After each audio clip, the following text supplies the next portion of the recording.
Okay, and welcome to our discussion on visual aids. Visual aids are important because they can make content easier to understand and remember, and they can aid your delivery. So we are going to go over the three types of visual aids, creating a visual outline, and some basics of slideshows. So what are the three types of visual aids? You've got explanatory, supplemental, or filler visual aids. Explanatory visual aids just explain what you're talking about. Supplemental give an example. And filler are just sort of related, but they don't explain or supplement anything. So, for example, if I was an admissions counselor and I was giving a presentation to prospective students of a college, and let's say we had a nursing program, if I had images in the background with just pictures of the campus, okay, students studying in the library, those would be filler visual aids. They are related to the college, but they don't really tell you anything about the nursing program, right? So they're not explaining anything, they're not supplementing anything. Now, if I had a picture, nursing students often do externships, which are called clinicals. Let's say I had an image of a clinical site, a local hospital. That would be explanatory, it'd be explaining the concept I'm talking about, that, hey, our nursing students do clinicals, okay? And supplemental might be an example. Let's say I had a visual aid that showed a couple of images of different things you could do with a nursing degree. So that kind of gives you an idea of the difference between the three. Now, no matter what kind of visual aid you're using, they should be easy to see and understand, and you should save any handouts for the end of your presentation. Now, why is that? Because again, if first of all, easy to understand. If the visual aid's too complicated, then the focus is on the visual aid and not you. The visual aid should always supplement a presentation, not drive the presentation. You still want the focus to be on you. And if you give people handouts, and this includes your business card, anything like that, or a project proposal or a business plan in a real setting, if you give that to them during the presentation or prior, they're going to focus on that and, again, not be paying attention to you. So you really want to save that stuff till the end. The exception being if it's something you're going to explain during your speech, but even in that case, give it to them right before you explain it. So the reason I'm going through like what are the three types is because this really should inform what visual aids you choose and also why you do your visual aids last. Okay, so I mentioned with the organization to wait till you have your main points, your subpoints, your whole speech sort of built of content-wise before you start doing the visual aids. Because here's the problem. If you don't know the content yet and you just get bored, right? You're preparing for your speech and you get bored. So you say, well, I'm going to get on Google Images and just randomly search for something related to my speech. What you end up with is filler visual aids, right? So you're going to end up with, if I'm doing a speech about the nursing program at a college, I'm going to end up with random images of the college, right? And the students walking on the outside the buildings or something. Now, why are those bad? It's not that you can't have filler visual aids, but you really want to limit those, okay? And the reason they're bad is because it doesn't help your delivery. So let's think about this. If you forget what you're talking about, so you've got three ways to sort of cue your memory. So if you forget what you're talking about, by the way, the one's already failed. That is your memory. The second option is your note cards. But again, it's going to take you a few seconds to fumble through them, and it's going to be apparent that you forgot what you're talking about. You know, one way for it to not be apparent that you forgot what you're talking about is if you could use your visual aids as a note card, right? If you could just look back at that visual aid, you're referring to a note card, and nobody knows you're doing it, okay? So if that's what you're going to do, the visual aids can't be fillers. So for example, let's say I'm talking about those clinical sites, and in the middle of that, I forget what I'm talking about. Now, if I look back and I just got a random image of the library, that's not going to help me remember I was talking about clinical sites, or I've just got the college's logo. But if I look back and I see an image of a hospital where our students do clinicals, right?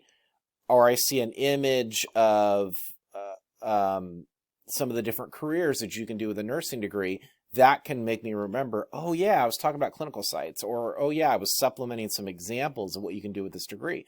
So you can use them as note cards if they are a visual outline. So what you do is, once you know your content, you then, by the way, you have a template there of 5 basic visual aids, okay? The first one is a cover slide. So for in this PowerPoint and all of mine where I say visual aids or organization, right? Just a simple cover slide. By the way, if you're going to do a filler visual aid, that's where you should do the filler visual aid, because it's not, you haven't gotten into your content yet. It's the beginning. You probably haven't forgotten anything, right? And then you pick one visual aid for each main point. So let's say you have 3 main points. So you've got a cover slide, a visual aid for your first main point, one for your second, one for your third. So if you forget what we're talking about, you can kind of look back, and that can be a cue to you, right? And then you have the 5th, like, basic visual aid you should always have is a review slide. So something at the end that summarizes it, okay? Now, you could put your, summarizes your main points, right? Now, if you need more visual aids, that's when you can look at your subpoints, A and B, A and B, A and B. So that's how you build this visual outline and really get to use them as note cards. And actually, if they're really good, built strongly, this is how you can have a speech with no note cards. The audience thinks you don't have note cards, but you really do. It's the visual aids. Now, you can't do this again unless you do the visual aids last. So let me give you an example of this. Let's say you're giving a speech on Starbucks, right? Like, your potential investors, you're thinking of opening a franchise. And so I'm trying to convince you to open one. And I'm talking to you, my main point is about how Starbucks varies the menu by season, which is true. They do vary the menu by season. So, and within that I say, so first subpoint is that people tend to purchase cold and healthy beverages in the summer because they're more concerned about their health and body image in the summer, and hot and sugary drinks in the winter, okay? And within that, I tell you, so an example, in other words, we vary the menu by season, and you can make money off of this if you know what are the kinds of things that people purchase at different times. And then I say, in the summer, you could promote these Evolution Fresh items. So these are smoothie drinks, right, that Starbucks promotes as healthy. Now, you can debate if these are healthy or just sugar water, but Starbucks promotes these as healthy. So we've got these various smoothies that they'll sell. So if I throw this up there, this is explanatory. This is explaining what I'm talking about, right? Now, filler would be just the Starbucks logo, okay, or just a random Starbucks. But so if I forget what I'm talking about and the Starbucks logo is there, not going to help me. If I forget what I'm talking about here and this is up there, right, this is going to help me remember, oh yeah, if I see these smoothies, I'm hoping that that's good enough to cue into you. Oh yeah, I was talking about how they vary the menu by season. So again, it's a glorified note card, and the audience really doesn't know you're doing it. They just think, oh, here's an example, right? So it's pretty it's a pretty smooth tactic. Now, supplemental visual aids are extra examples of what I'm talking about, right? They explain things. Remember, so an example would be, so I'm talking about this while I'm still talking about, hey, you know, in the summer you can promote these different healthy items and these Evolution Fresh drinks, and sales of these increased by 30%, and here's the profit margin, and you're going to make all this money. So let's say these smoothie drinks are reason number 1 that you can make money. While I'm talking about reason number 1 that you can make money, I can throw this up there. This is reason number 2 you can make money. Okay, so this is what you can do in the winter. Now, I'm not going to necessarily go into detail about a peppermint mocha. Okay, we're not going to discuss a gingerbread latte. They're just extra examples. And I don't have to, because they're self-explanatory. It's pretty obvious these are things you could sell in a Starbucks, right? And they're just ways to add stuff, throw stuff in. And again, if I forget what I'm talking about, I'm hoping that if you look back and you see the word Christmas, that's going to remind you, oh yeah, I was talking about Christmas. Or I'm sorry, I was talking about varying the menu by season, okay? So again, they're just note cards. Now, why would you do this? Why bother to do this? Well, there's a reason. So like in the real world, here's the thing. Like, people are going to, in a speech class, you give 20 speeches on 20 different topics. We don't hear the same topic, right? In the real world, people hear about the same topic more than once. Now, why is that? Because it involves their money, and they want to make wise decisions with their money, right?